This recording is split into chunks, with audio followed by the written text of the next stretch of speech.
Gunchiche. Professor, the Zoom is yours.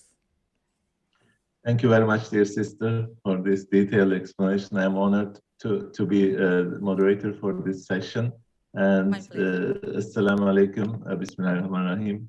And I would like to thank the IQA President, Professor Basiruddin, for his inspiring speech and the summary of what IQA has been doing since then. Yes, as an international association, we are taking our responsibility, like many of your institutions, trying to share the best practices and experiences from our colleagues, from institutions all around the globe, mainly from the Islamic world, and we really appreciate and thank for all the contributors. Today also we have many respected speakers and discussants to enrich this session for us, and I'll try to do my best to moderate and make it much more fruitful, useful, inshallah, for all of us. Let me just say a few words before I introduce my first colleague and speaker, Professor Muzaffar. We, in all around the globe, experienced an extraordinary time, unfortunately, through the pandemic, and still we are going through it. And within the higher education institutions or ecosystem, all stakeholders, participants, internally or externally, have been affected severely. And today we will be discussing more, focusing on the faculty body, which is one of the most affected, like the students, which we discussed last last session.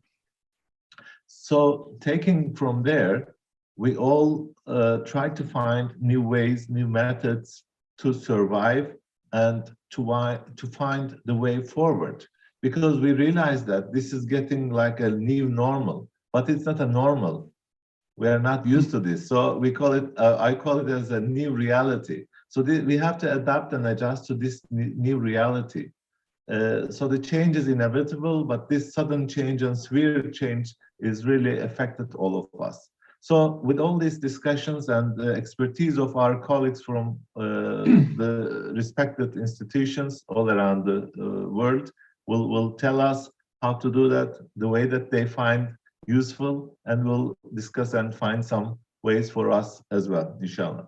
So having said that, so I'd like to start with our first speakers. He is really well-known, internationally well-known quality assurance expert and a close friend, and really happy that he's with us today to share his ideas. So let me briefly introduce Professor Muzaffar Elmas. He's currently the president of Turkish Higher Education Quality Council, and he's, as I said, a lifetime quality assurance professional. In 2002, Prof. Elmas began serving as the vice rector of Sakarya University and worked on the strategic planning, quality, education, and investments during his term in that office. In 2010, he was appointed as the rector of Sakarya University. During his term of office as a rector, he spearheaded the establishment of an administrative system for the university that will facilitate the processes of quality evaluation in higher education and accreditation at national and international levels. He also coordinated the procedures of Turkey Excellence Award, EFQM Excellence Award, and Global Excellence Award, the external evaluation process of EUA, IEP, and HEQC, and the accreditation procedures of around 50 programs, along with national and international accreditation agencies. Prof. Elmas is a member of the Disaster and Emergency Management Authority, Earthquake Advisory Board, and the Council of Higher Education, Vocational Qualifications Institutions, and the chair of the Inter-University Council Education Commission, and he is a permanent member of the Turkish Academy of Sciences. So with all these vast experiences, I would like to give floor to Professor Elmas to share his thoughts and his experience with us. Please, welcome. Thank you, Professor. Thank you, President. Bismillahirrahmanirrahim. Assalamu alaikum wa rahmatullahi wa barakatuh. Thank you, Islamic Quality Agency President by Mr. Basaruddin and participants. Firstly, I share my presentation.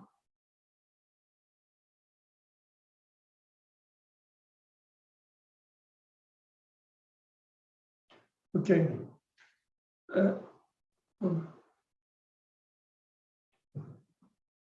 Now talk about how the future of learning will look like. Faculty experiences and challenges now. And before I talk about our agency was established in 2017 and now our full membership NQA and INQA and APQN and Shia equipe, and lastly full member and Islamic Quality Agency. We became a full member and will cooperate very well and successful things, all of them. Turkish higher education in brief, and we have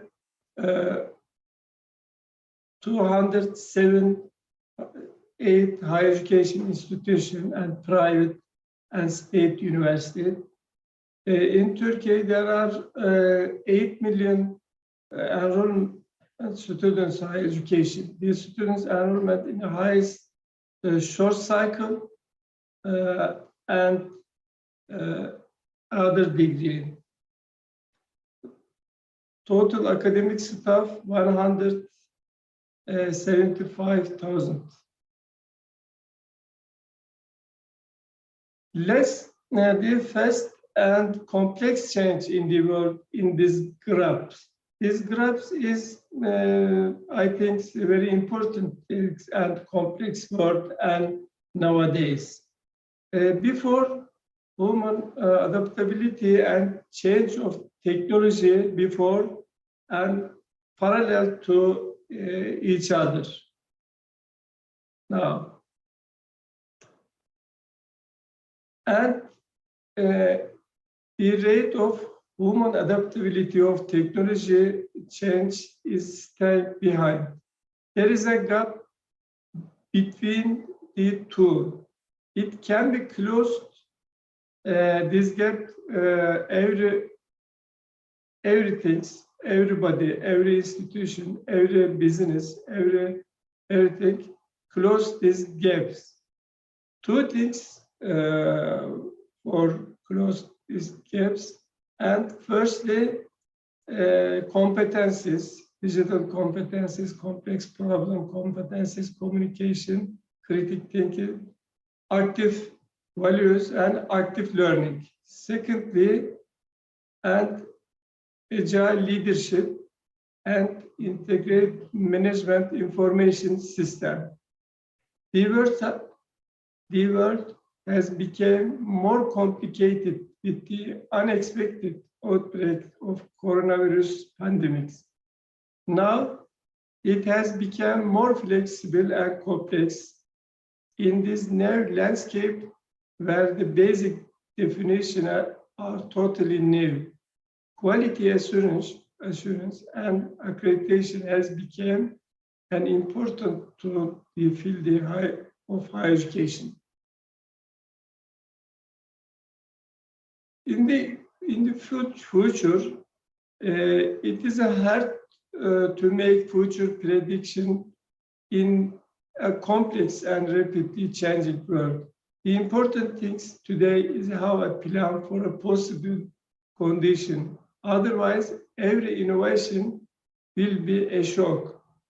Online blended learning, diploma shortened courses, certificates and microcredits and prior learning. Everything connect, everything connect to online learning and blended learning and others.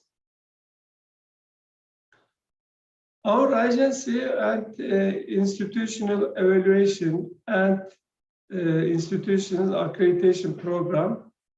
Our institutions accreditation programs and 1, 2, 3, 4, 5, 6 levels. Our site visit and blended site visit. Accreditation activities into two parts. 70% online and 30% face-to-face. All in this year, and about 20 university and accreditation in this method. Site visit, students, academics, and physical infrastructure. Document all has published our website. To manage the complex new world and universities with diversity, accreditation processes that can measure the result are getting more and more important.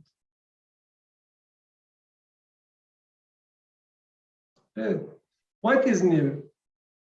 Online education was already there, you know, and as you our before presentation, many online education complete programs, modules, and assessment need development, mixture of on-campus and online education, switch physical site visit to online visits. What needs to be done for quality?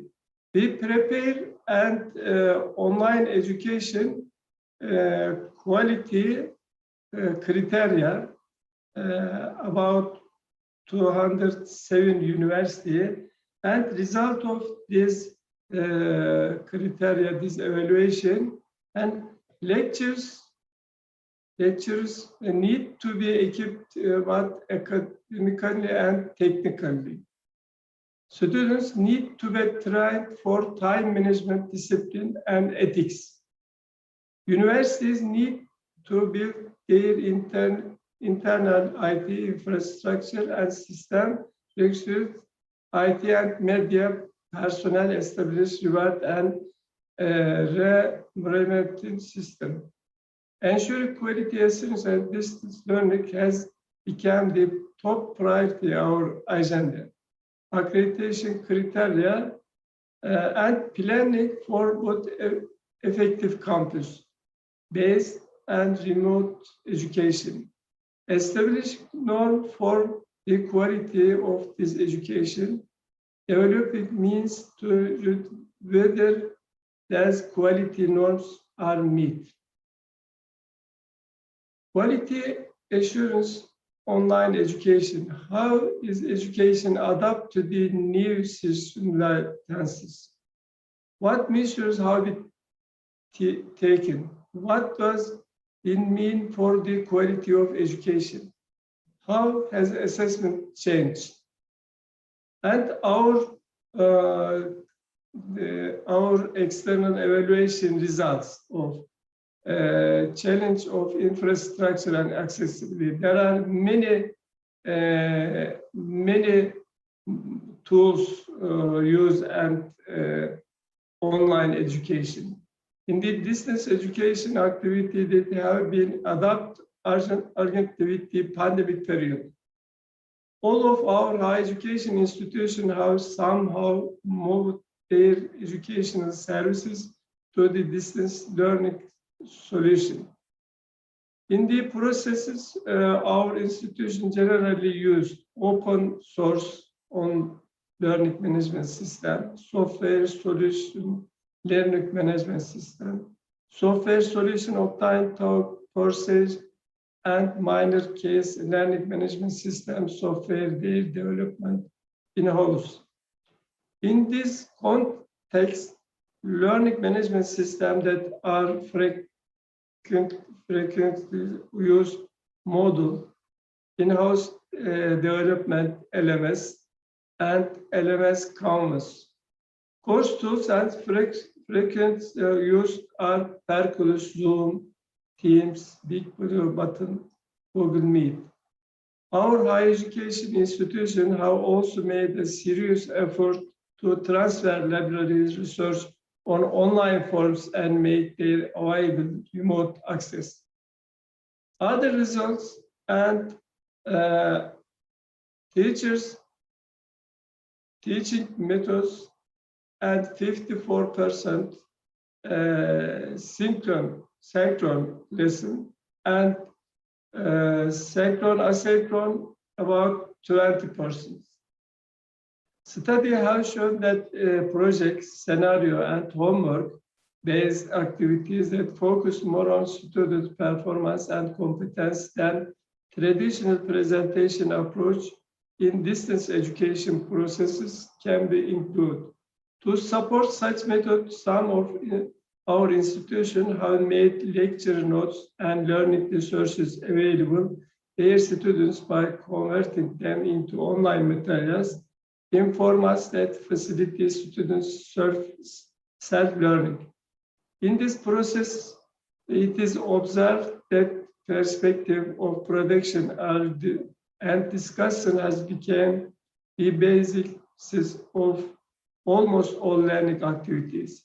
In this context, simultaneous lectures and significant number of institutions have been supported by asynchronous discussion environment where students can find more answer their questions. And teaching methods, student centeredness and competency, about 71% methods and these different methods is presenting strategy, traditional teaching method. Others, teaching competencies and traditional exams, about 66%, and student-centered and competency-based exam, very low, and 34%. Faculty experience and challenge. It is very important to guarantee competencies and knowledge, skills, and competencies, very important guarantee. Same learning outcomes result of online education is very important.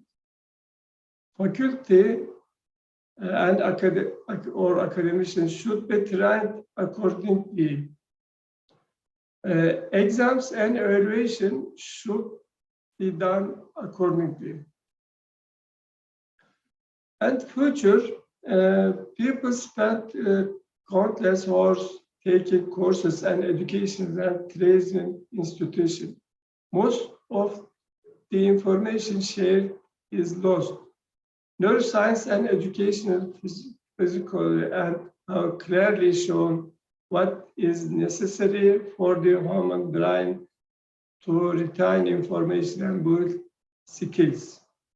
Let's stop doing what is always been done in order to make a profit and start shifting how information is delivered to build sustained knowledge and practical skills.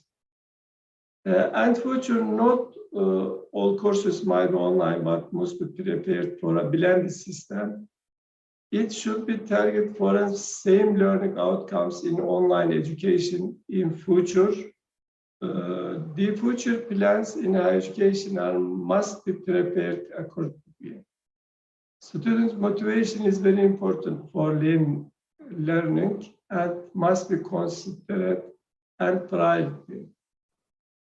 And lastly, today and future of quality, our quality agency worked about a new method, new accreditation activity methods and external evaluation methods, and short-term, long-term degree programs, digital credit, technological development, artificial intelligence, and augmented reality.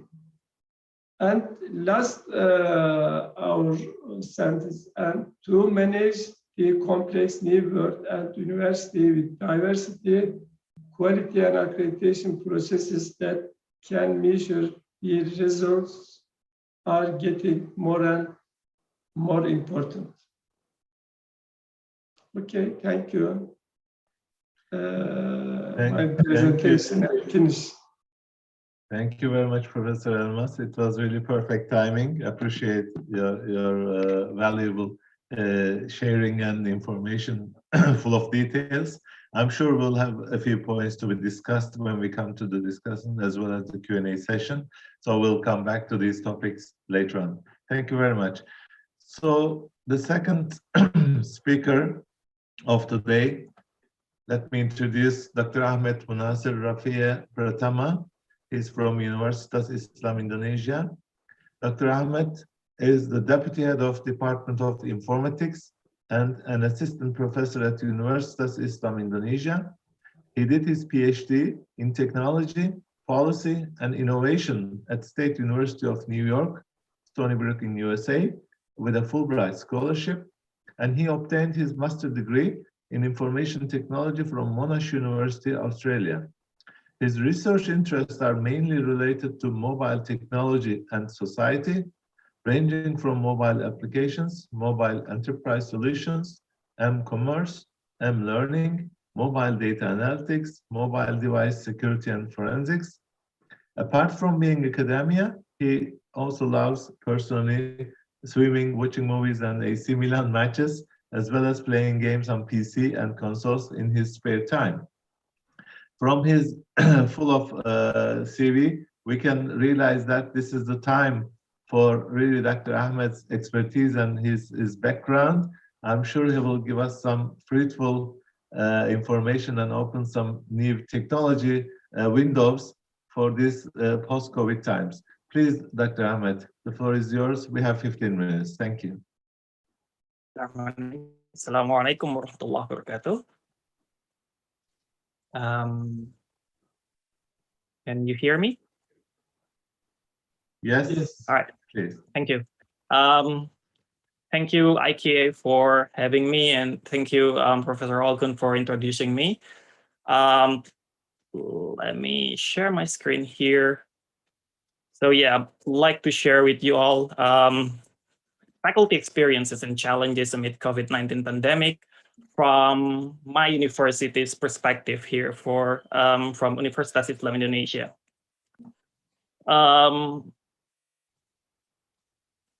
Okay.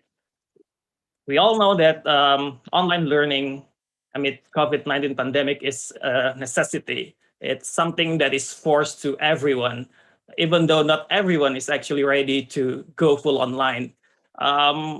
It might be counterintuitive that even in 2020, well, the pandemic started last year, so it's in 2020 that not all faculty members, not all lecturers, not all professors has done full online class before, but it is the fact. It is the fact that we learn because of the pandemic. And we also learned that not everyone has the necessary skills to deliver online learning. And in our case, in our university's case, many of our students come from different regions in Indonesia, and due to the nature of Indonesia as an archipelago country, there are so many remote islands in Indonesia, and there are many students of ours come from that regions, and they don't have the infrastructures needed to do online learning and to get the same experience in online learning as their peers living in Java Island in Yogyakarta or in major cities in Indonesia. And for some disciplines, they require special devices that sometimes can only be found in their labs, for instance. And it makes it much more difficult for them to learn, to become the professionals in their field without having direct access to those devices. But that's it. That's the truth. That's the fact that we are the challenges that we are facing amid this pandemic.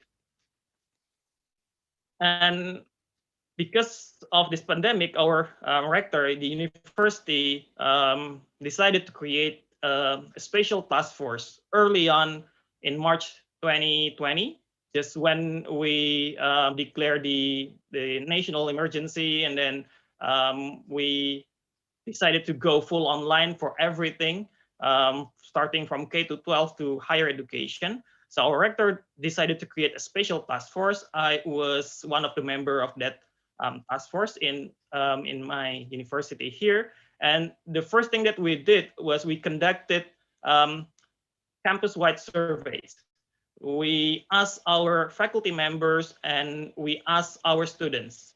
Alhamdulillah, we got quite impressive responses from our academia here. Around 30%, if I'm not mistaken, if my memory serves me right, around 30% of our faculty members and our students filled out the surveys. And then we analyzed the issues that we found there qualitatively with thematic analysis and quantitatively with statistical analysis. We used those findings, the issues that we found, to formulate a blueprint for online learning.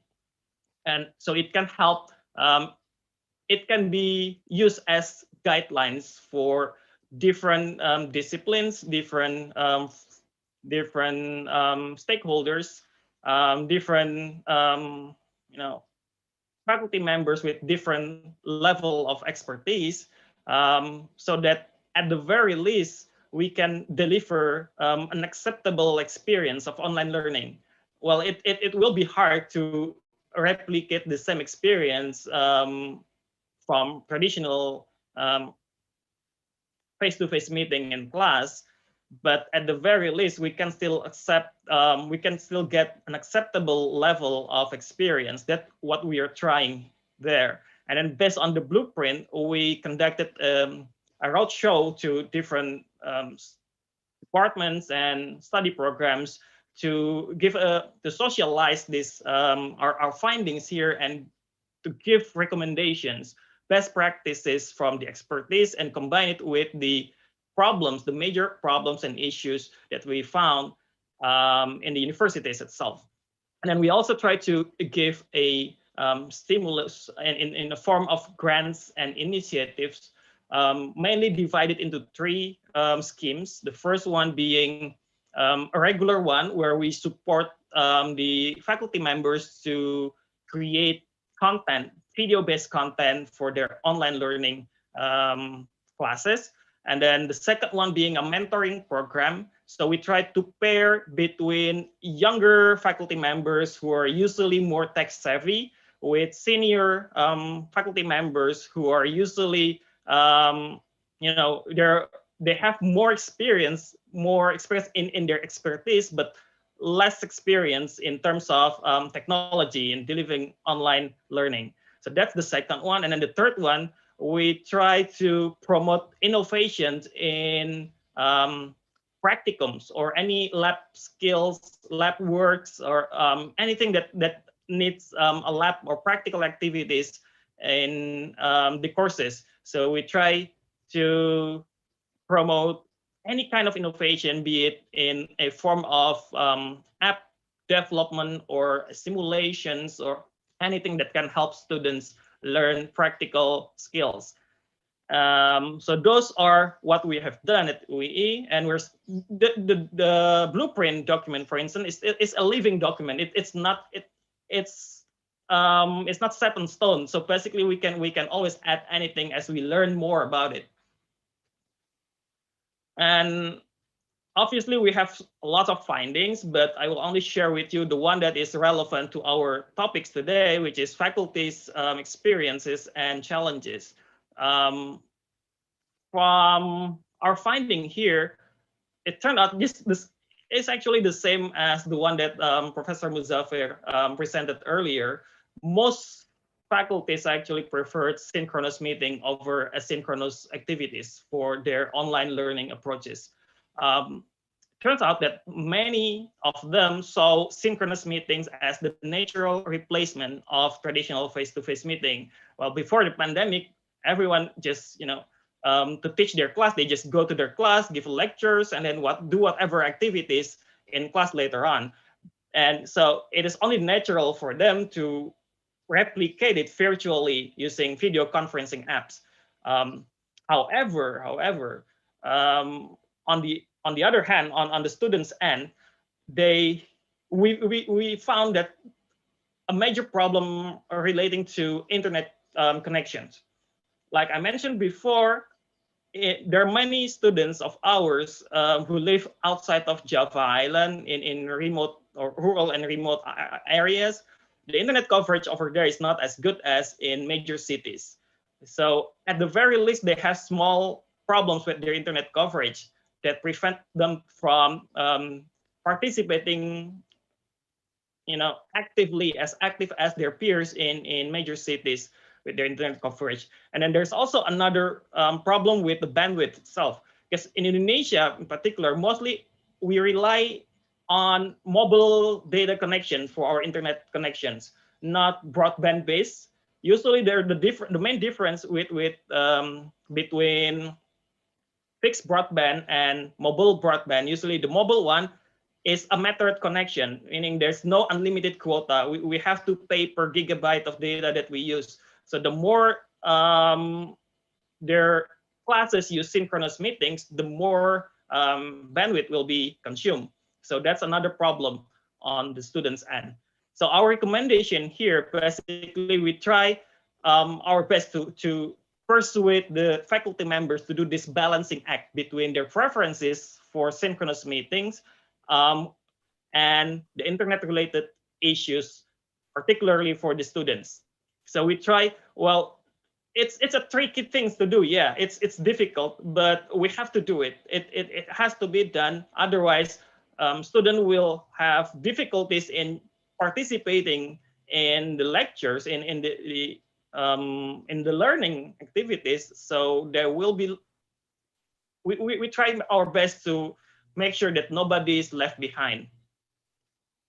And we also introduce this learning space concept to as many faculty members as possible, that face-to-face meeting is only one thing, and virtual meeting is only one option to replace face-to-face meeting. There's other options, mainly the asynchronous option here. It can be an independent study or it can be collaborative study. Then we also give them an idea how much internet connection, how good of internet connection is needed for different types of online activities here. Obviously, video conferencing apps is the most preferred methods for delivering online learning, but it's also the most demanding one. It is the most demanding one. It requires the best internet connection of any other option here. So we try to tell our faculty members here, if you are only giving lectures, one-way lectures mostly, not necessarily active discussion for the entire session, let's try to move it from video conference to using live streams or video recordings, for instance, because that one is a little bit more forgiving in terms of their internet connection compared to video conferencing one. And then obviously there's also educational games, collaboration app, group chat, email, and reading materials. And one important thing that we found here is actually students prefer voice recordings much more than even video recording, especially the one who have problem with their internet connection. And when we compare it with only giving students reading materials and then ask them to learn by themselves, it is also much more preferable to do voice recordings, because voice is, it is a form of assistance for them to learn about the topics compared to only text. So that's that. And then we also give these guidelines for our faculty members when designing online learning activities. So we start with the formulating the learning objectives, and then the next part is content design, where we can differentiate between nice to know and need to know. So something need to be created, but some other thing we can just create it from other resources. It doesn't have to be, we don't have to create everything by our own, but let's focus on the most important thing to create, and then we can just do the additional content, give additional content with content creations. And then the content delivery here needs to be thought ahead, whether it's synchronous or asynchronous, which is also true for the interactions, synchronous interaction or asynchronous interaction. When we go for asynchronous interactions, there's one thing that we need to remember is we still need to give assistance. It doesn't work if we just give them assignment without any assistance at all. Giving them assignment, ask them to do it independently or collaboratively without any guidance, without any assistance, will not work. So that's that. And then the last one will be the evaluation part, where we can just do any kind of assessment in terms, it can be summative assessment like task quizzes or even product demonstrations. And we also need to give them self-reflections. It can help them evaluate the learning process by themselves. And two important things that we need. 3 more minutes, please. 3 more minutes, please. Thank you. All right. So we need to do the balancing act between the synchronous, the asynchronous sessions, and then we need to make sure we use a variation of learning media. Otherwise, students will get bored easily. So things to remember here: as faculties, we're not here just to teach, but also we need to greet, assist, comfort, and most important thing here, we need to take care of our students. And we need to encourage them to learn by online interactions and collaborations among themselves. We need to promote social interactions here. So greet students by using text, audio, video, or anything that we can make use of, and then give them the chance by design in our curriculum here, in our learning content, to interact with each other through the apps. Mobile device is their friends, their best friends. They use their mobile device all the time. So if we can make use of their mobile device to help them interact with each other, that will be great. And then encourage them to demonstrate and exchange feedback with each other. So make use of the collaborative assignment. It's a little bit different with group assignment. So basically, well, collaborative assignment is group assignment, but not all group assignments are collaborative. So make sure they will have collaborations among themselves instead of, one person does it all and then some other will be just there as free riders.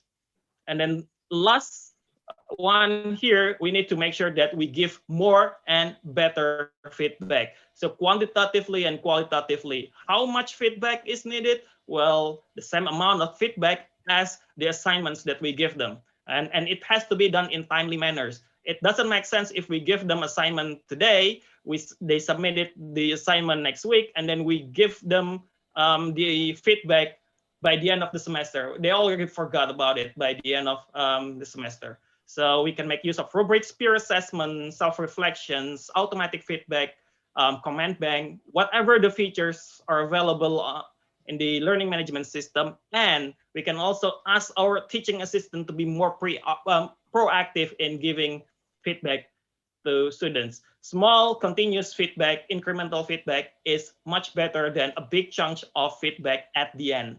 I think that's all what I would like to share for today. Thank you very much. Thank you very much, Dr. Ahmet. It's really interesting, and it's good to see from the technology perspective as well what you have all done for your faculties. I took a note when you said that we have to take care of our students. So I add to that, also we need to take care of our faculty as well. So today's session will really match these two important backbones of our higher education teaching and learning. So thank you again. And the third speaker today, we have Ms. Sarah Shafiq. So let me introduce Sarah for you briefly. She is a lecturer in anthropology at National University of Medical Sciences in Pakistan. She had also served as manager coordination at the same university in 2017-2019. Her teaching experience at university level includes carrying out extended field work and data collection in the form of interviews, surveys, questionnaire design, focus group discussions, and transcription. She is also frequently involved in qualitative and quantitative data analysis, proposal, and report writing. Ms. Shafiq's expertise also includes in supporting programs and projects for gender integration enhancement of institutional effectiveness for gender mainstreaming. Ms. Shafiq did her bachelor degree in behavioral science at Fatima Jinnah Women University, Rawalpindi in 2008-2012. She obtained her master's degree of philosophy in anthropology from Quaid-e-Azam University, Islamabad in 2015. Now I welcome Ms. Sarah for her presentation. Please, you have 15 minutes as well, Sarah. Thank you.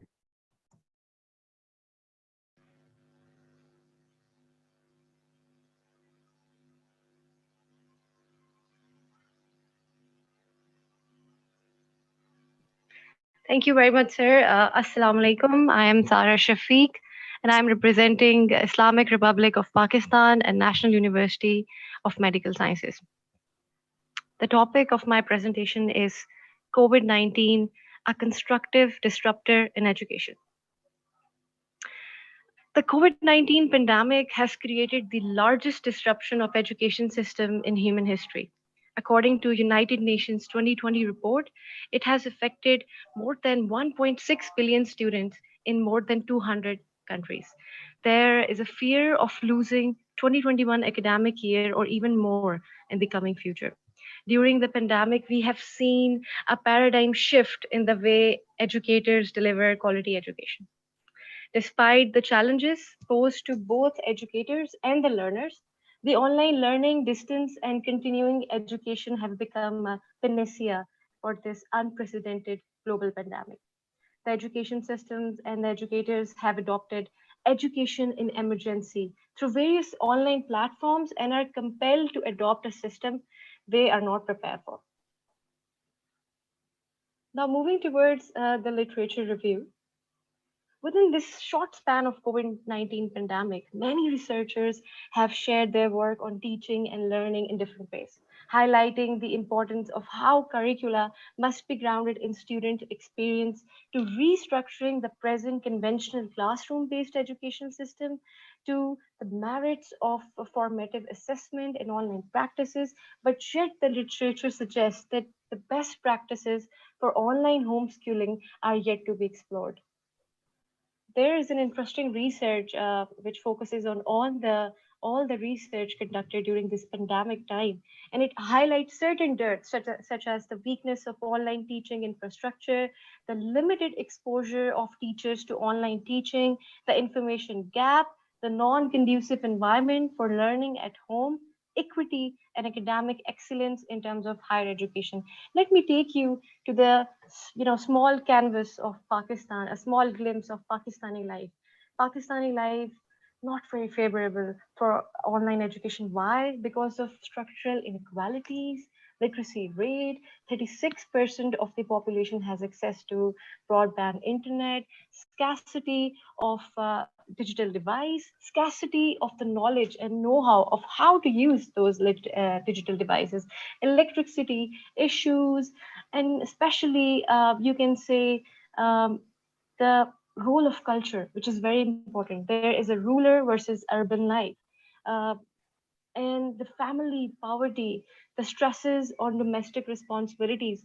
There are more than 200 universities with more than 51,000 teachers in both public and private sector in Pakistan.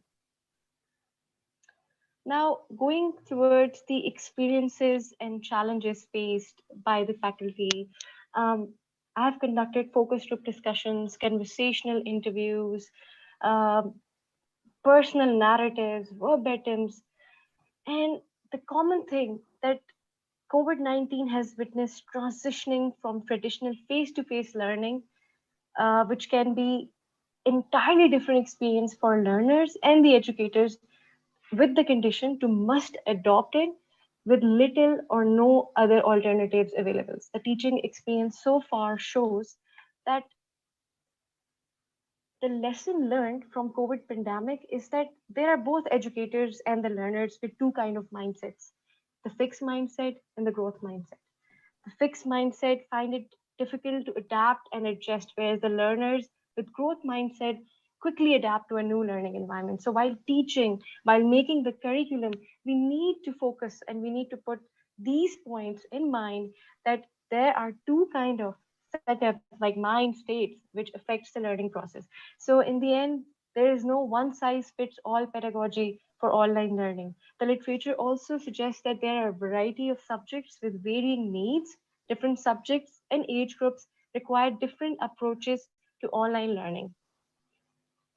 Broadly speaking, the challenges which came out after those focus group discussion, interviews, observation as a method, that um, the millennial teachers who are under the age of 35 are comparatively easy to adapt to the e-learning environment as compared to technologically unfamiliar or backward faculty members who needs training.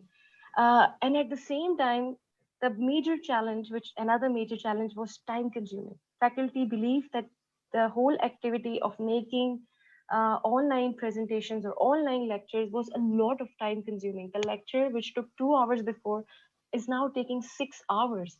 Now, student assessment, which are carried online with a lot of trial and error, creating uncertainty and confusion among the teachers, not only teachers, students, and parents as well. Now, lack of appropriate measures to check plagiarism, a big issue, is yet to put in place in many schools and institutions, mainly due to large number of student population. As all student assignments and examinations are carried out at home, it is challenging for educators to find the authenticity of the work and the actual learning taking place. Then again, grading of the students is another area of study. We always have a plan for mass shooting, for earthquake, for many things, but we didn't have the plan for the pandemic. For this pandemic situation, there was no plan. So there are no trainings of the teachers. So there's a lot of hiccups and handicaps which faculty is facing.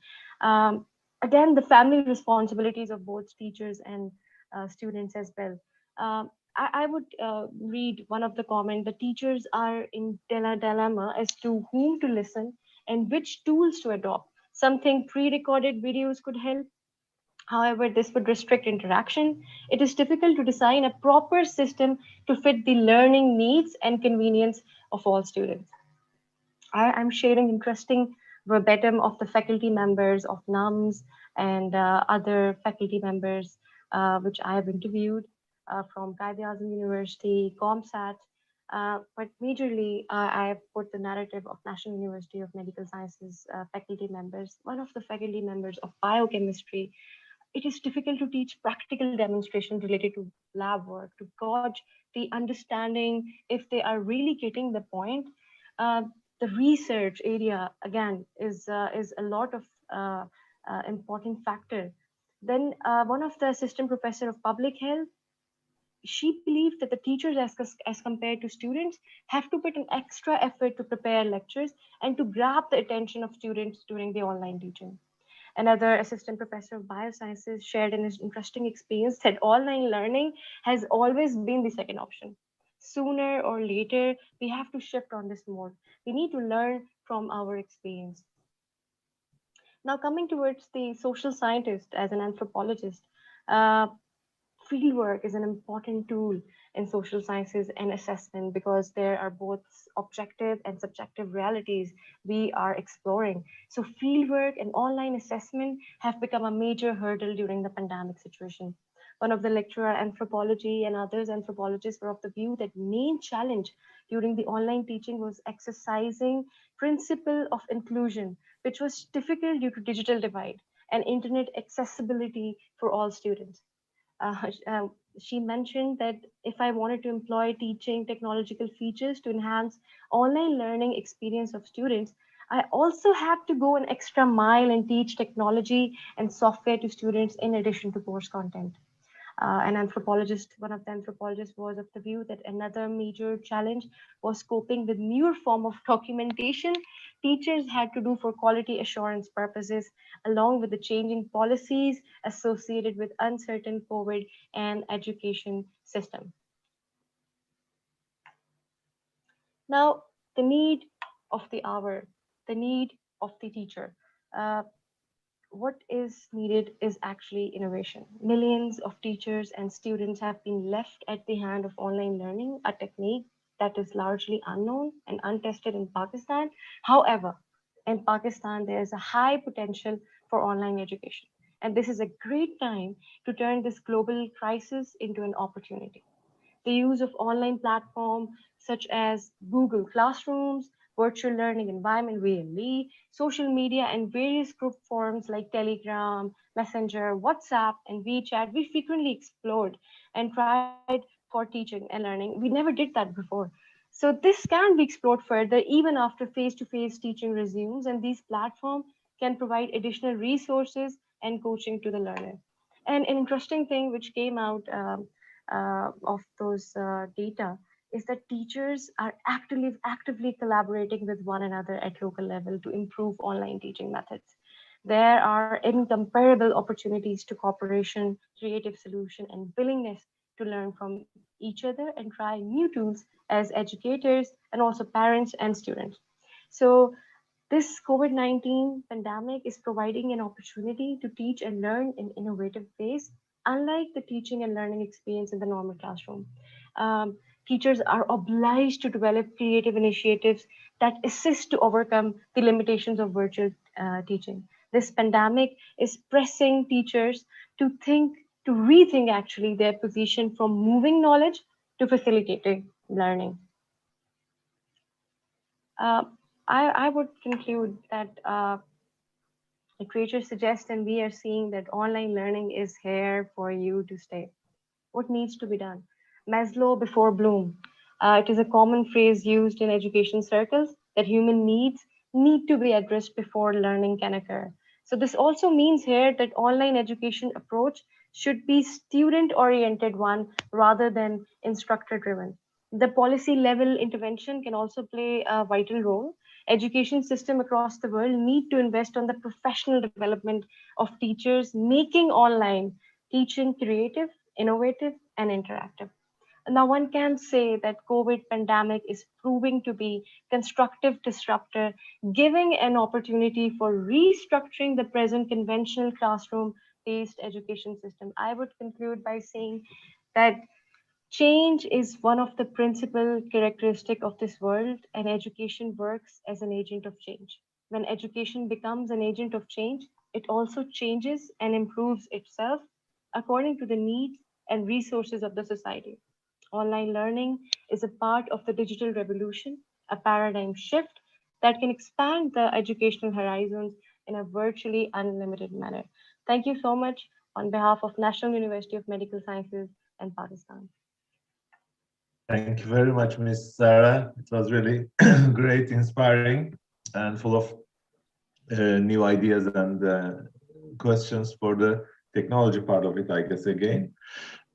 Now, we have questions coming on the Q&A and maybe a few on the chat. I would request Hanga or the team to follow the chat in terms of questions. I can find the Q&A ones and I will forward after the discussions session. So I think we are doing good in time, thanks to Ms. Sarah as well. The time for our discussions, the first discussant, Mr. Mohammed Zuhti.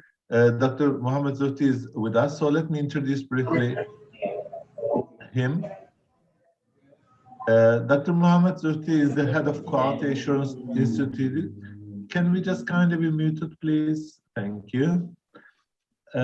Quality Assurance Institute, as well as lecturer at Sharif Hidayatullah Islamic State University in Jakarta.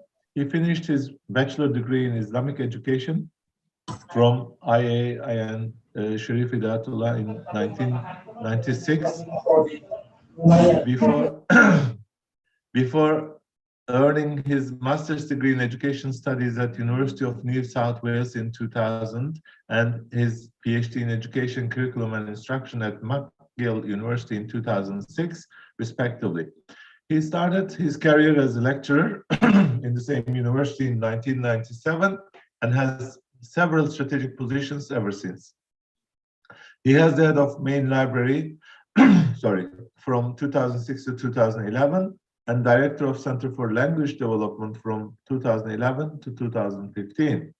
He was the Vice Dean for Academics of the Faculty of Education from 2015 to March 2020, before finally became the head of Quality Assurance Institute at Sharif Hidayatullah Islamic State University.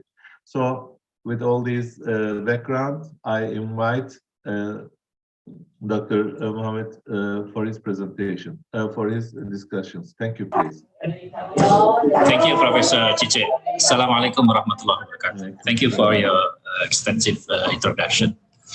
And I'm very humbled to serve as a discussion, and very happy to learn from all the three speakers, which are all very extraordinary. And I note from Professor Cice's introduction, you said— I think, excuse me, Dr. Mohammed, I think that there are some background noises coming here and there. Can we all just kind of be muted? Thank you very much.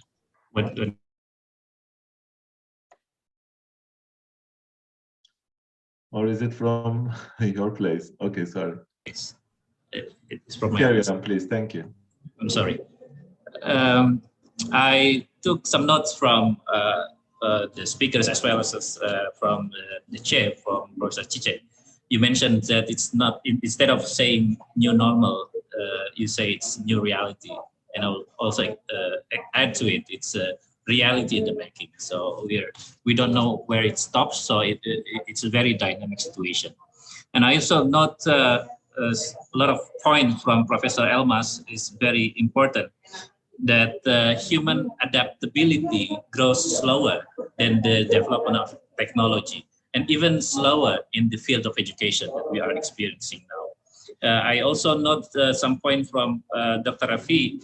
I think it's very important what UEE has done in terms of taking steps in responding the new reality in adapting to the COVID situation, from the creating task force, conducted campus-wide survey, data analysis, and making policies and some initiatives.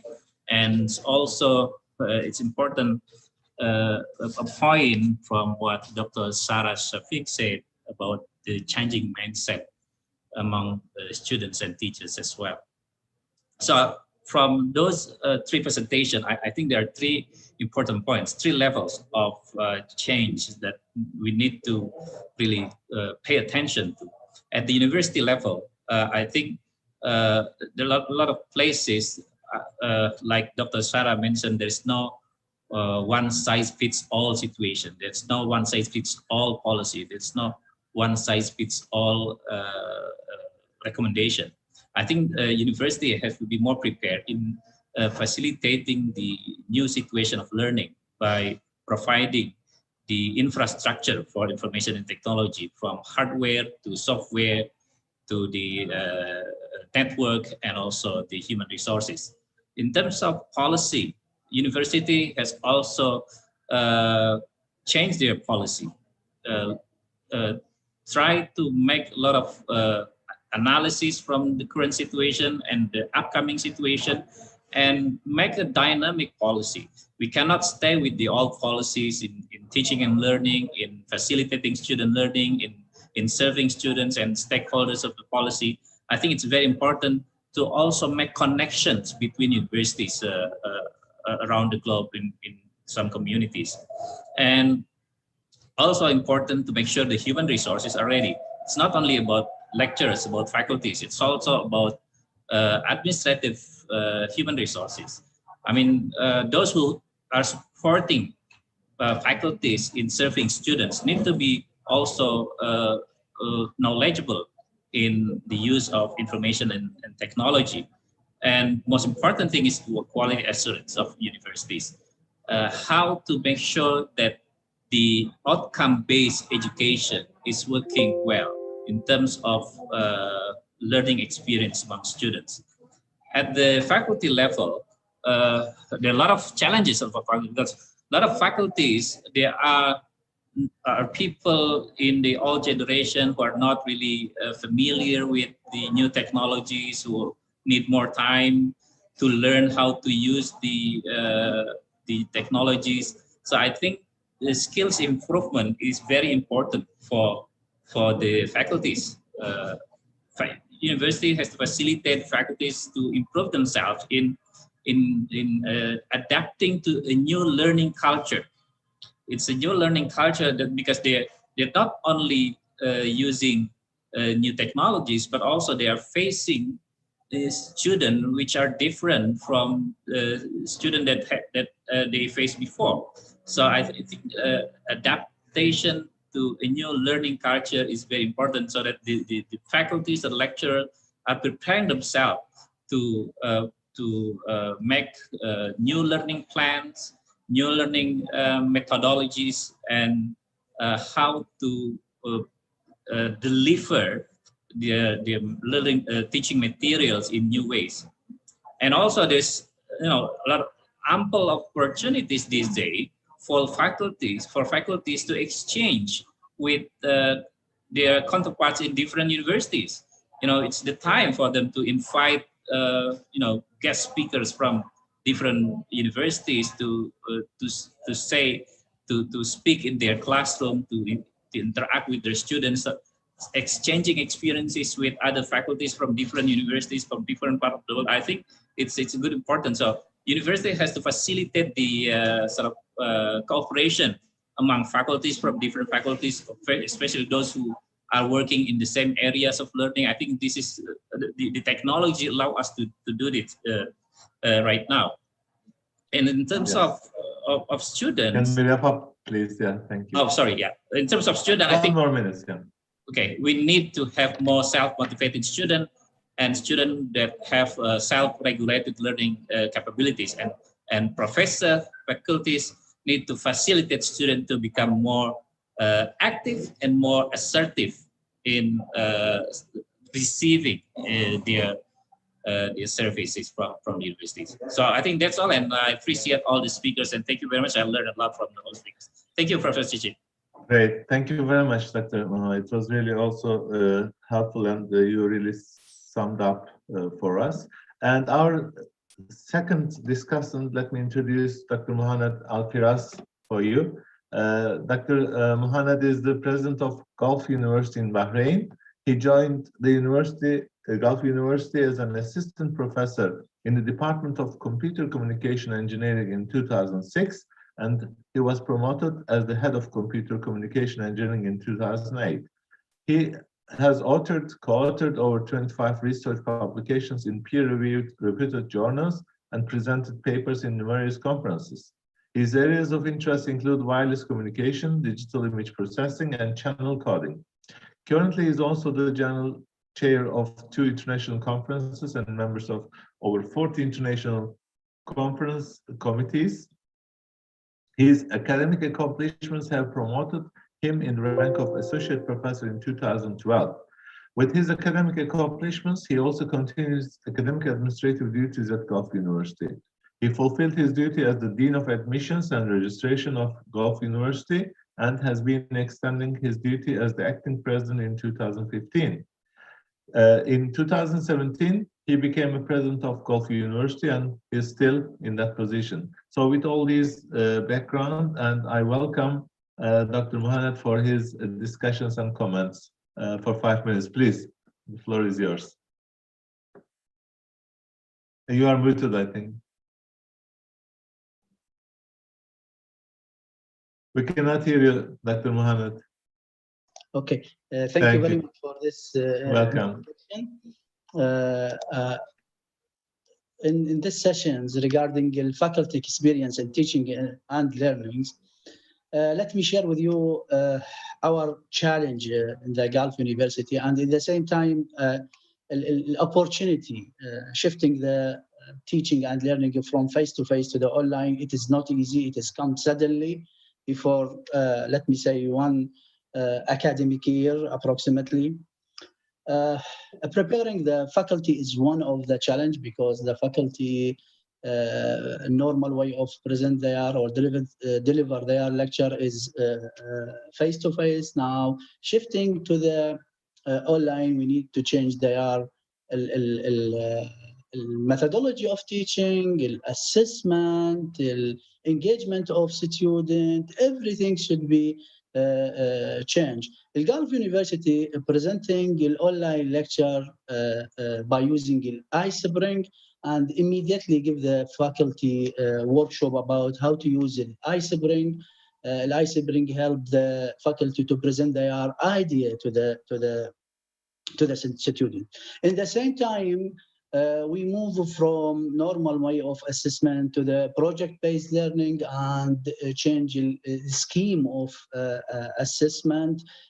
We reduce the weight of final exam and increase the number of assessments. So we move from a traditional way to ongoing assessment.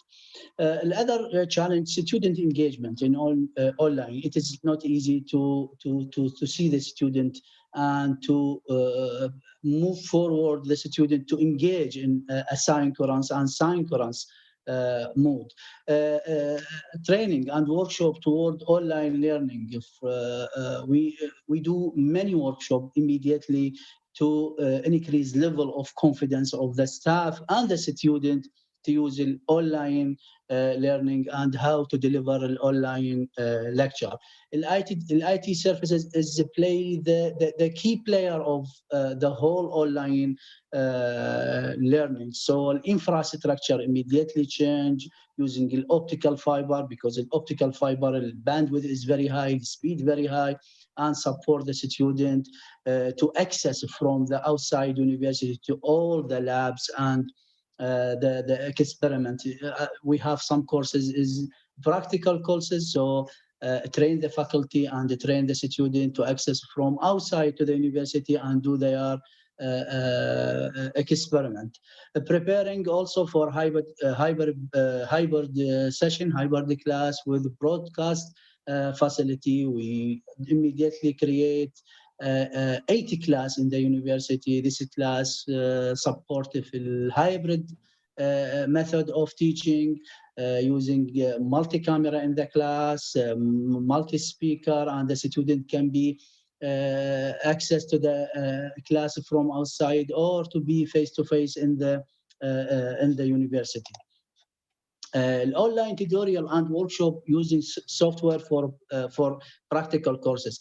Some courses is practicals using simulation, so we give the training to all the staff how to use this simulation, and also in the same time invite the student to do the same. As I said, there is a courses in practical courses, so need remote access from the computer lab from outside, and also support by the IT. One of the challenge, as you know, the teaching philosophy built on the feedback between faculty and students. Main difficulties and the main challenge in that, how to provide instance feedback, oral or written, to the student in the same time. Sometimes student silent, there is no interaction, student don't ask. So how to make student engagement? We use many software in the university to enhance engagement of the student. As a strategy of assessment, also using Gulf University, we do very international benchmark online assessment strategy, reconstruct assessment. I said we move toward ongoing assessment, performs based task, project-based assessment. Most of the courses change from the normal way of assessment to the project-based assessment, and there is a viva for the student. 70% of the course change because we need to be sure that the there is a fair and there is let me say, there is no cheating in the exam. So we move toward a project-based assessment, and the student to present their project in front of 3 faculty, and to be sure that this work is done by the student. Constructive alignment between teaching, learning. Just 1 more minute, please, Dr. Mohanet. The time is limited. Thank you. Thank you. Constructive alignment between teaching, learning activity, learning outcomes, assessment, feedback, oral and written feedback is constructive manner to help the student to learn more in the lecture.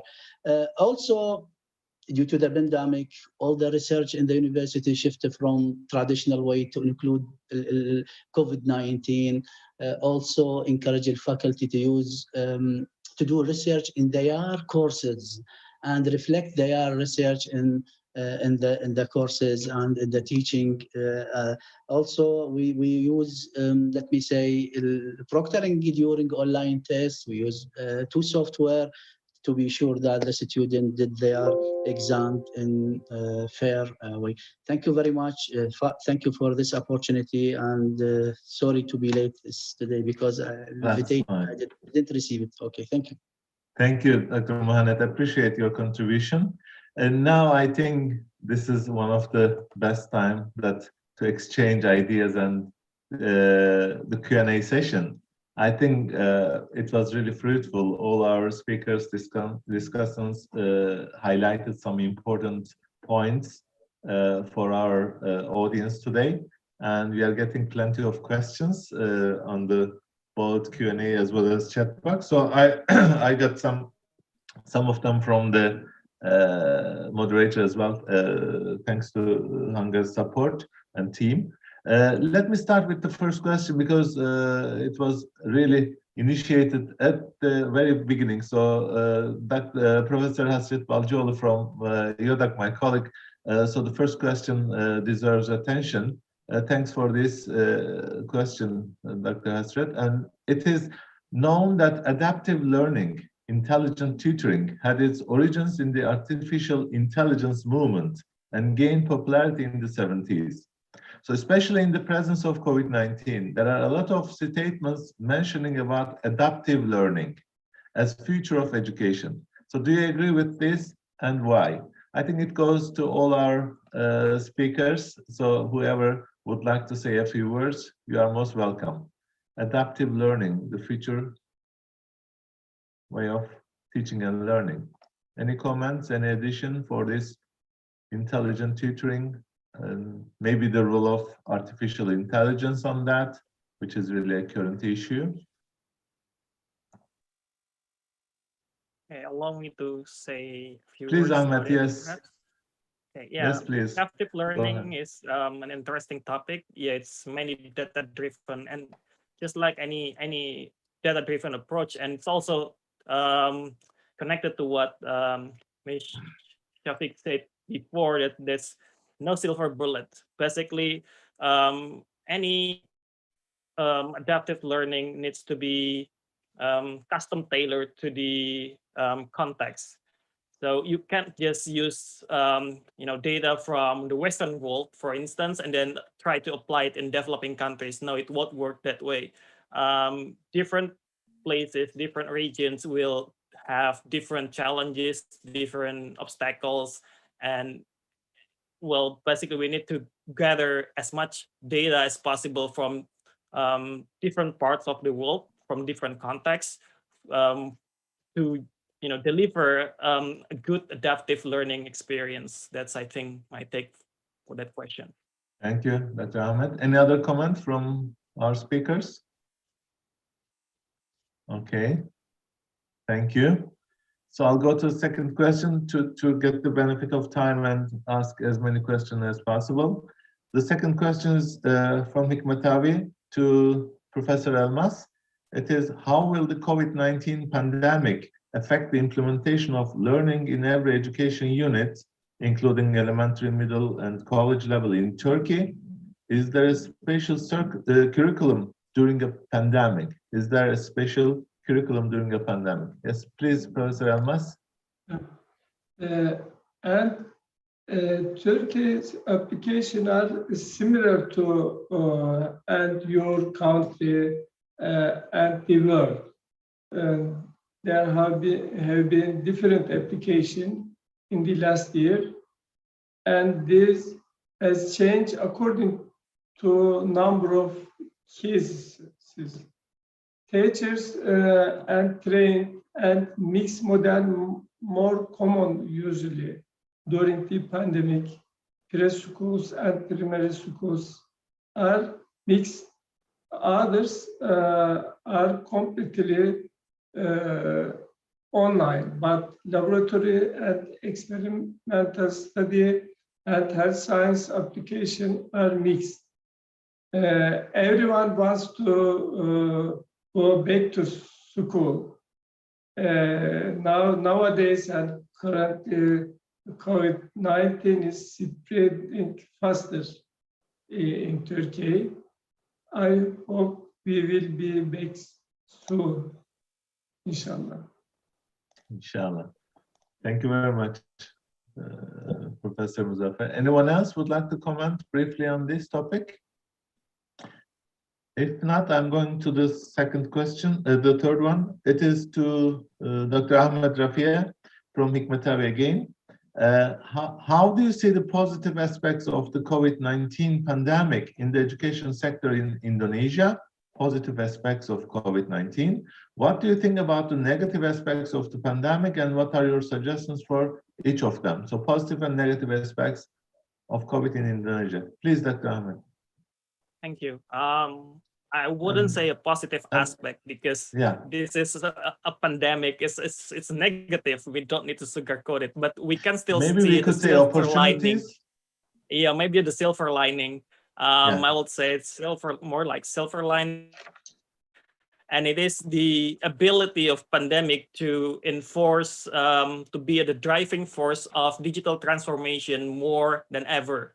So, for instance, there are like just regular meetings that we can do it. It's just normal now that we do our meeting using video conferencing apps, or even blending in with combining the physical meetings with virtual conference for some other participant who cannot attend physically. It's normal now, but it wasn't before. And people just kind of, no, you want to do a meeting, just do it physically.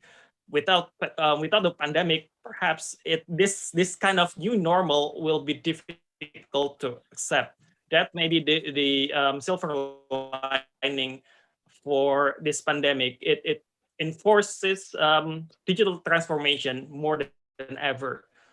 For the negative aspects, well, there's a lot of things. In case of education, it prevents the same kind of interactions that we can have in physical activities, in physical face-to-face meetings, and also during especially in skill learning, when learning new skills that requires practical exercise or lab work, it is much more difficult doing so in an online settings. So I think that's it. Yeah, thank you very much. I appreciate that. There's one from Imran Khalid. I think it's to Ms. Sarah. It's interesting you conducted review of teachers about online teaching. Did you publish your work? Ms. Sarah, please. Actually, the thing is that we as a faculty members were actively collaborating with each other, conducting interviews, conducting focus group discussions, and verbatims are shared. Inshallah, it is in the pipeline, but a lot of published work is mentioned in the presentation. A lot of research and literature review is available in Pakistan, that how COVID pandemic has affected the online learning and teaching. So there's a lot of literature available, and the focus group discussions and interviews and observations conducted here will be published, inshallah. Thank you. Thank you very much. Thank you, Mr. I think I'll make a few comments, if I may, with your permission. The research, I think that's one of the area that faculty also suffered most during COVID. Maybe we should say a few words on the research in terms of maybe academic promotion, maybe in terms of projects, international joint projects, collaboration, and so forth. Any comments on the research part of faculty challenges, please? Any one of you? Yes, Sarah, go ahead. If I'm allowed, yes. I guess Please. as I have mentioned, that research is the area which is really troubled in this pandemic era, because research requires a lot of understanding in a way, and the Funding method as of well. research, yes, the funding as well, and the method when it comes to biosciences, when it comes to social sciences, it has affected majorly because the social scientists are unable to conduct their field work, the bioscientists uh, are unable to conduct their lab work. It is a major hurdle, and the research is an area which is majorly affected in this pandemic situation. But interestingly, it also gave us the opportunity to innovate new ideas. For example, I would like to mention about digital ethnographies, that some of the anthropologists Yeah. are working on digital ethnographies, how this time can be used in a more positive manner by conducting digital ethnographies, digital data collection. So yes, it also provided us an opportunity in this digital revolutionary time. Thank you, sir. Absolutely. Thank you very much for contribution, Ms. Sarah. And also, yes, new research topics to be carried out for all of us in our respective fields. That's great. Thank you. Okay, let me continue with another question also from Professor Asred, I guess. How did the faculty, this is to Ahmed Rafai, by the way, how did the faculty members be sure that the students have gained the necessary knowledge and the skills equipped with the course learning outcomes in the digital environment? Did they replace the internships with simulations or with other models? Thank you. Please. Well, we can't be sure. That's the thing. We can't be sure that they. So what we can do is we try to mitigate it by, for instance, it really depends on different disciplines will require different treatments. For instance, in our university, there we try to give still lab work sessions with some kind of precautions, and then protocols to make sure that not too many students are coming to the lab at the same time. So we arrange spatial schedule for only necessary things, only like the maybe like 1 or 2 meetings by the end of the semester. So we move it, we shift the meetings, the lab work meetings, to the end of the semester when we feel like it's a little bit safer. It's not guaranteed, but it's still the least we can do. And then also obviously for the medicine faculty, it's much more difficult. I don't think anyone here is willing to go to a medical doctor who got their degree from full online university. So yeah. Or a pilot to apply. Okay, so, good. Yeah, architecture, you name it. True. So yeah, that's the thing. We can't be sure, so we try to mitigate it, and we try to find just find way to find any other way to deal with it. And computer engineers do that? In guys. informatics, in our in my department, we don't have the necessity to come to the lab, but in our college, in other engineering, for instance, in mechanical engineering, for instance, they have to do lab work, which is also true for chemical engineering. And so electrical engineering, they actually try to facilitate students with the electronic board. So they can do simulations and then use the electronic board themselves at home. So they don't have to come to the lab. But for chemical engineering and mechanical engineering, usually the machines are quite big. It's thank you. inexpensive. There's no way students can buy it themselves. So yeah, they have to come to the lab.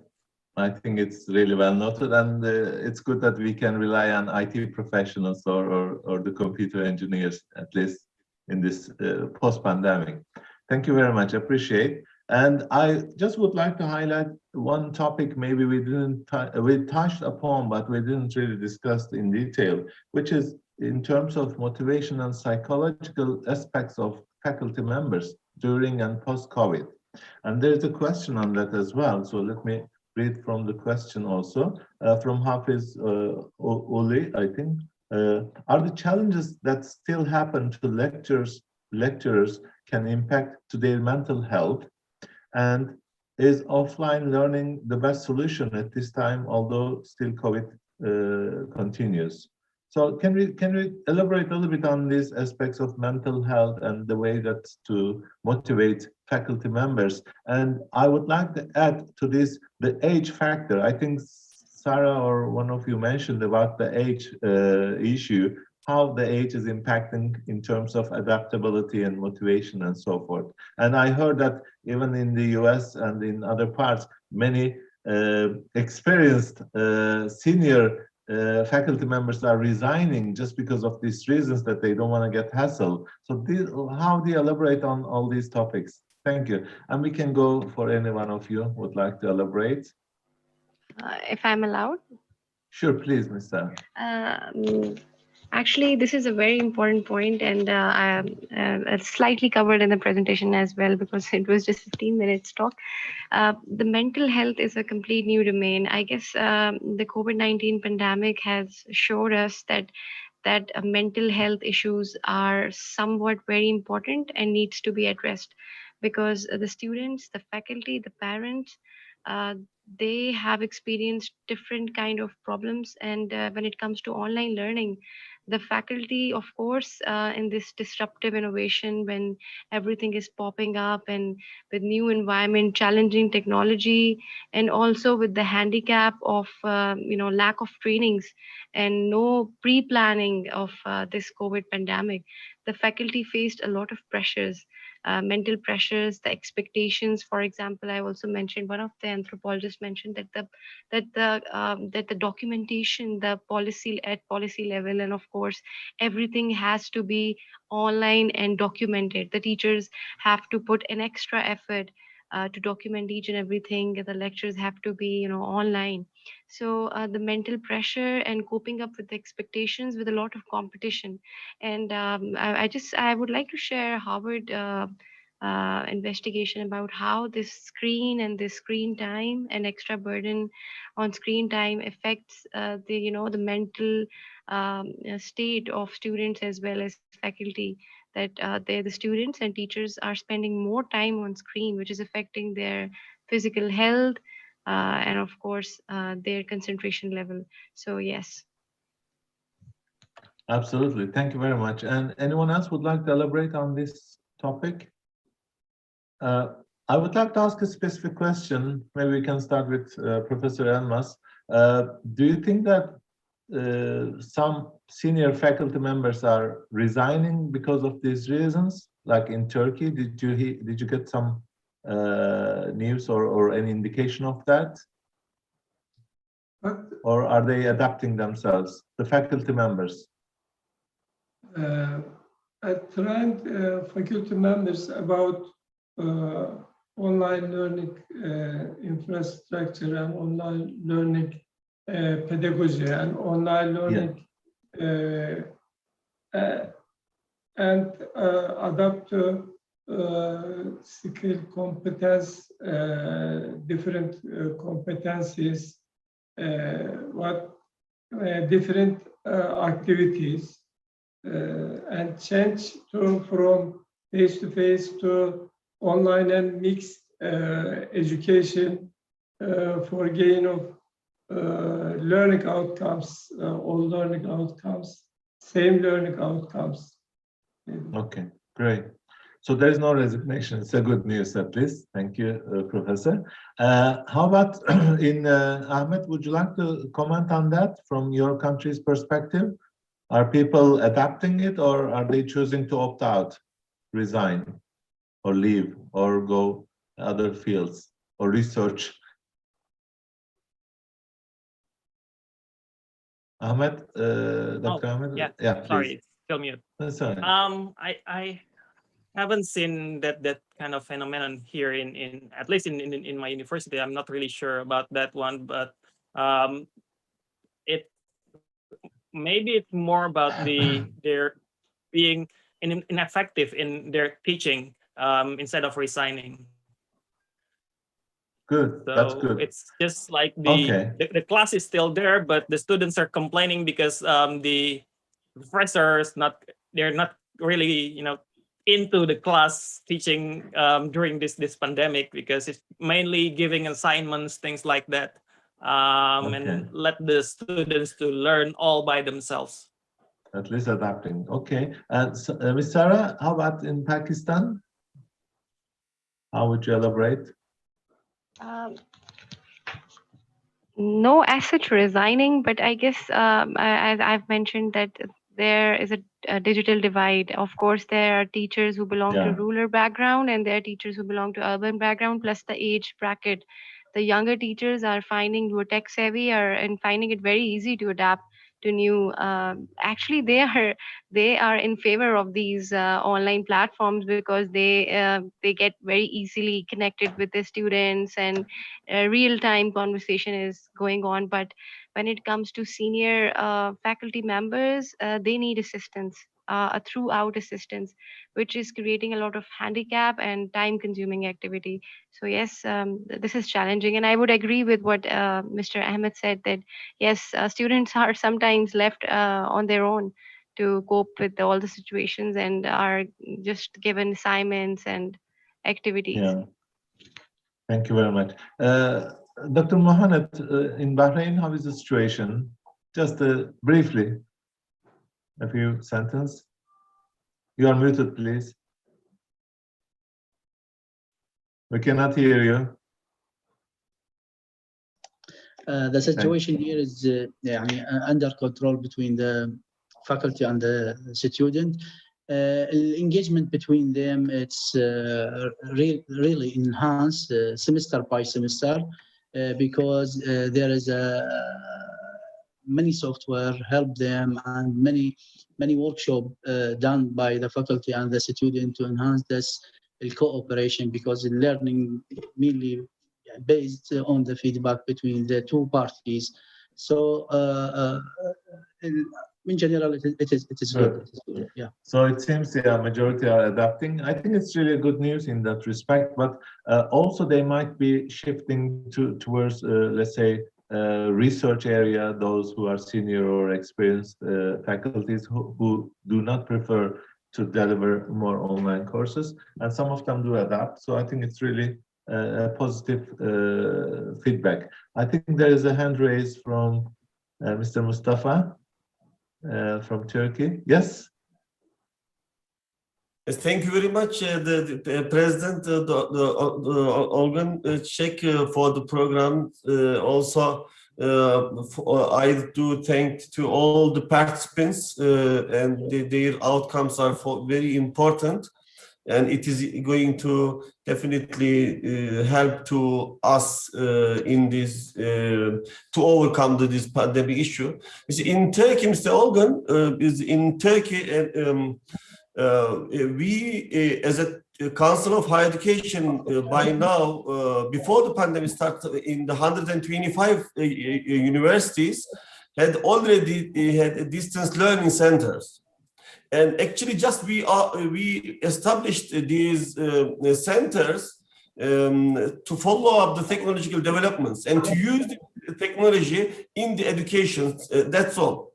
But when pandemic started, immediately we adapted the situation, and we requested the rest of our universities also to establish the distance learning centers to start the education as online.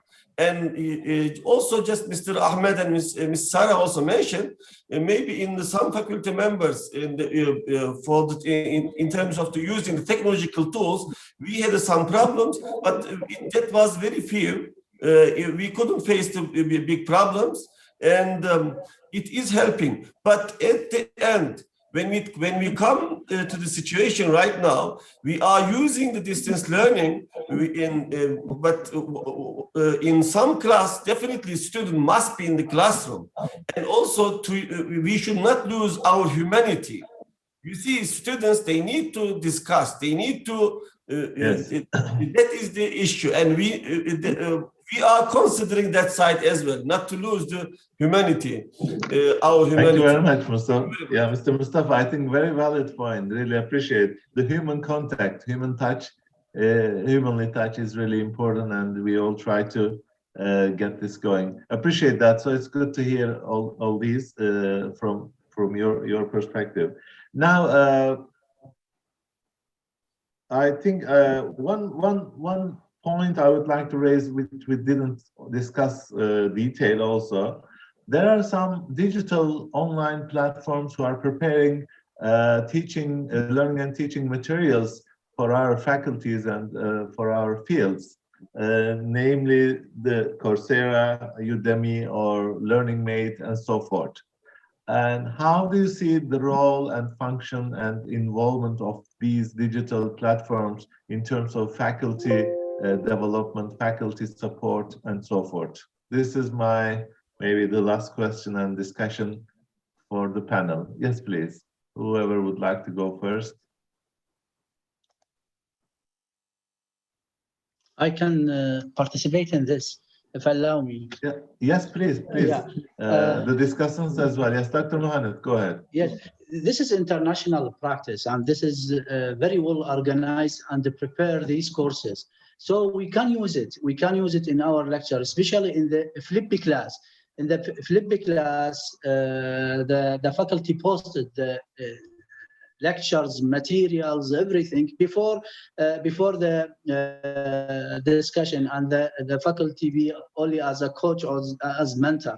So use some third party of digital material in the class. It is good practice, and I recommended use these courses in the classes, because these courses is very well organized, revised, and some people have good experience, and teacher with good experience present their lecture and deliver their lectures. Okay. So are they used in your institutions? We recommend it. Good. Okay. Great. Yes, we recommend it to use it. Yeah. Appreciate that. Thank you. Anyone else? Or maybe with all, it might be customized, or your in-house prepared digital platforms, LMSs or whatever you call it. It doesn't necessarily be those international ones. So you can comment from that perspective. Ms. Sarah, you would like to say something? I guess that is a very important point, because Coursera and other platforms which are providing courses are actually doing a favor for faculty at the moment, because the interesting point is to gain the attention of the students. And for that, the lectures needs to be very engaging. For example, if I'm teaching online, the monotonous tone, the presentations, and sometimes we have seen the teachers have just recorded their voices and they are not online. So the students, they find it quite, sometimes I would quote, boring, that this is just monotone, and we are not actually interested. So that these platforms can actually train the teachers to make things like we can use humor, animations, for example, the Prezi, which I have used, actually the things which are moving. So again, the psychology comes that what is the real attention span of the students? We need to investigate and how to gain the maximum attention of the students by using small techniques. So those techniques, I guess, are available in Coursera, but I would agree with you that it needs to be customized, because it was before the pandemic. Majority of the courses were designed before the pandemic. So after pandemic, the courses and the content needs to be revisited. Thank you very much, Ms. Sarah. Anyone else would like to elaborate? Okay, Yes, please, I'd like Dr. to add Ahmed. something here. So, like in my presentations earlier, I said that we can actually do some kind of content curations. This is what we can do. But the main thing here is we need to give guidance to students. So we need to do the curations, not just ask them to watch whatever video on Coursera or on Udemy or any other things like that, and then just let them navigate it by themselves. But we need to point them to the right directions. And also in my experience with my students, they prefer any content that is in Indonesians rather than in English. So so obviously there's not as many content available in Bahasa Indonesia, in Indonesian language, than the one in English. So there's still room for at least we can help them interpret or get the idea. We can still point them to the course on Coursera, but we still need help. We need to help them when doing that. So just not leaving them all by themselves. Yeah, and I think language also is an important issue. Yeah, language barriers or the form of teaching. Okay, thank you very much. I think we really did great. So we are almost towards the end of our time. So without taking your respective time, I just would like to sum up within a few sentences and then hand over to the president and for the master of ceremony. I really thank all our distinguished speakers for their valuable input and our discussants for their contributions. And the Q&A session was really fruitful. I was thinking how to fill these 45 minutes, but I think it's passed really quickly and with full of discussions and ideas to take home and for future topics and discussions. But what we got at the end of the day, it seems that the future is, with all these challenges, the future is still bright and we have silver lining, as Ahmed said, and we are really optimistic and positive for the future. We will find a way to get out of all this altogether, inshallah. And the good thing is that we are really learning and exchanging from the good and best practices among our community, our family here, thanks to IQA as well as our members and the supporters. So once again, thank you very much for today's great discussion, fruitful session, and hope to see you in another IQA webinar soon. And now I hand over to the president and the MC. Thank you very much.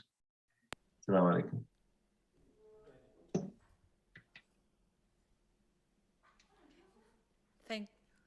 Thank you, Professor Dr. Olgun Cice. The session was very remarkable and thoughtful. Well, ladies and gentlemen, finally we are reaching the end of our session today. Before you go, for anyone who wishes to receive a certificate for today's event, you can access them through link s.id/IQA certificate 2. Ladies and gentlemen, thank you for coming to the session today.